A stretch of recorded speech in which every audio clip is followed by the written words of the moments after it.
Dr. Susan Moore, the black doctor who wasn't believed. I maintain that if I was white, I wouldn't have to go through that. Dr. Susan Moore. Welcome to Burden of History, where we uncover the uncomfortable truths that shape our present. Today, we're not talking about the distant past. We're talking about 2020, the year of a global pandemic, and the death of Dr. Susan Moore, a black physician who died pleading for the kind of care she dedicated her life to providing. Her story went viral, but what happened in that hospital room reveals something even more disturbing. Even when you're a doctor, being black can still cost you your life.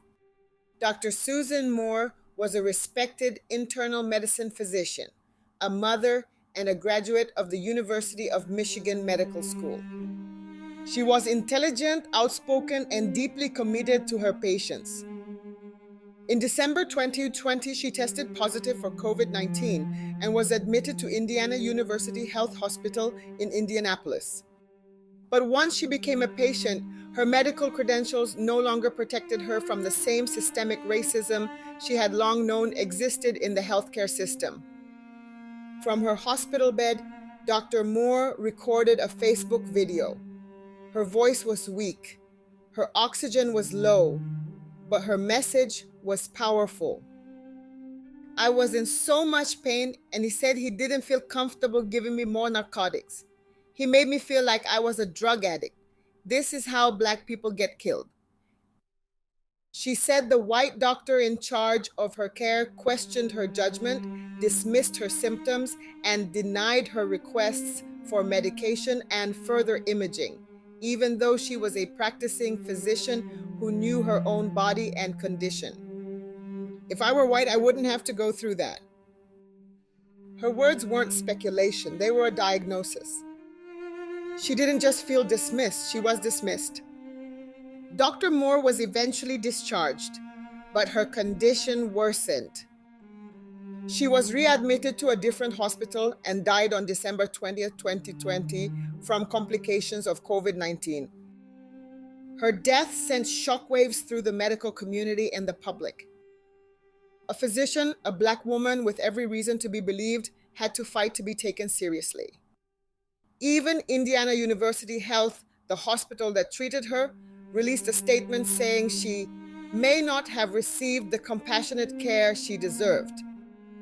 But there was no accountability, only mourning. Despite widespread outrage, Dr. Moore's family never filed a lawsuit. Her son, Henry Muhammad, spoke publicly after her death. He said racism absolutely played a role in his mother's treatment and ultimately her death. He expressed the pain of watching his mother, a medical expert, being ignored, under-medicated, and sent home while she was still critically ill. But no legal action was taken. Why? Because suing a hospital system takes time, money, and emotional energy, resources grieving families often don't have. The absence of a lawsuit does not mean the care she received was acceptable. It means that even when the world sees the failure, accountability is still rare. Dr. Susan Moore's story is not an anomaly. Black patients, especially black women, are routinely disbelieved, undertreated, and dismissed. Medical studies show black patients are less likely to receive adequate pain relief. Their symptoms are more likely to be underestimated, and their care is often delayed or denied. If it can happen to Dr. Moore, a doctor trained within the system, what chance does the average black patient have? Her video went viral, her story trended, and still she died. Dr. Susan Moore should still be here. She was a healer, a mother, and a truth teller. Her final act wasn't medical, it was a warning. She recorded that video not just for herself, but for everyone who has ever felt unseen in a hospital bed. And her final message was clear. Being black in a hospital can still be dangerous, even if you're a doctor. Thank you for watching Burden of History.